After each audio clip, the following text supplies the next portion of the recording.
కలిసి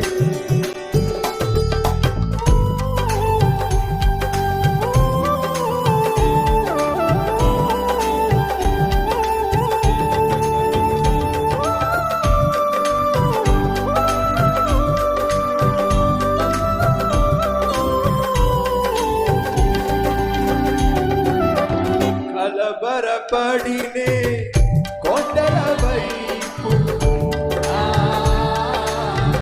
కన్నులెత్తుదునా,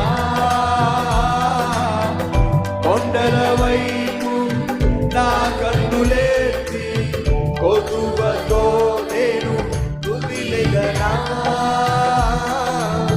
కొదువతో నేను కుమిలెదనా. నీవు నాకుండగా నీవే నా అండగా, నీవు నాకుండగా నీవే నా అండగా, నీవే నా నీవే నా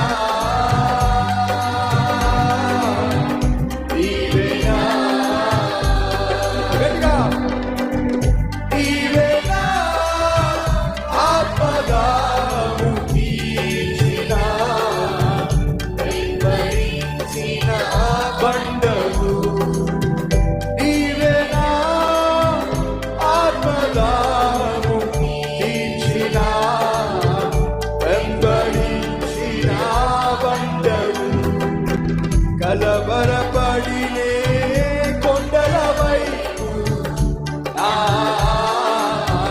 కన్నులెత్తుదునా,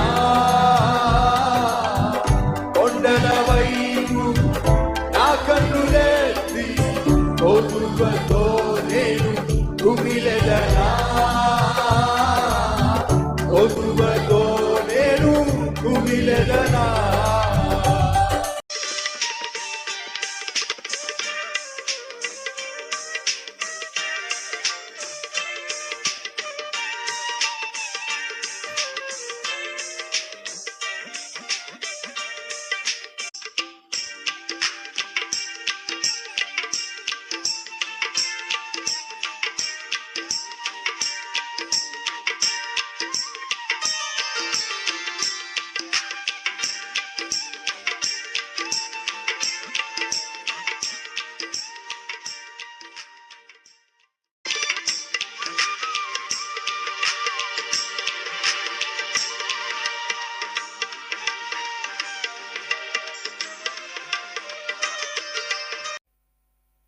ఇదే ఎఫెసీయులకు రాసిన పత్రికలో 25వ వచనంలో, పురుషులారా మీరును మీ భార్యలను ప్రేమించుడి, మీరును మీ భార్యలను ప్రేమించుడి.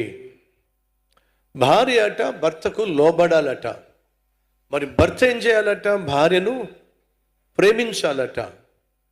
ఇప్పుడు ప్రశ్న, ఈ గడిచిన సంవత్సరంలో భర్తలో మీ భార్యను మీరు ప్రేమించగలిగారా?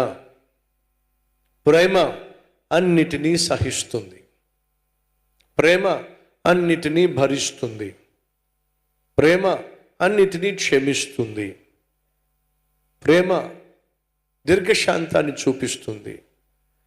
ఇప్పుడు నీ భార్యను కొంచెం నోటి దురుసుతనం ఉన్నా, తొందరపాటుతో మాట్లాడే విధంగా ఉన్నా, మిమ్మల్ని విసిగించే భార్య అయినా, కోపాన్ని పుట్టించే భార్య అయినా, భరిస్తూ సహిస్తూ క్షమిస్తూ ఓర్పు సహనంతో కుటుంబాన్ని కట్టుకుంటూ మీ భార్యను ప్రేమించేటటువంటి భర్తగా మీరున్నారా?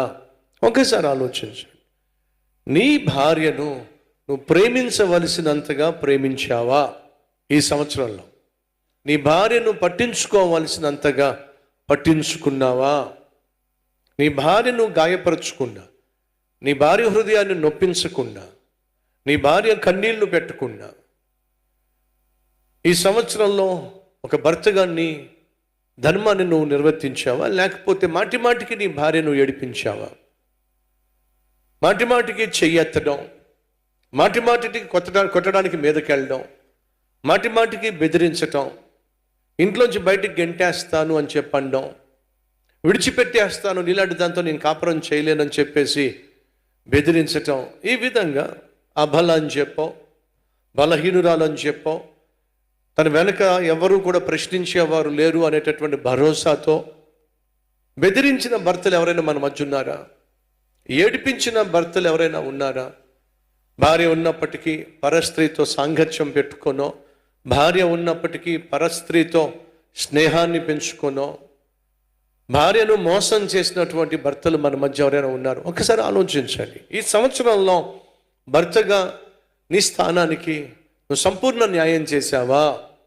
ఆలోచించు.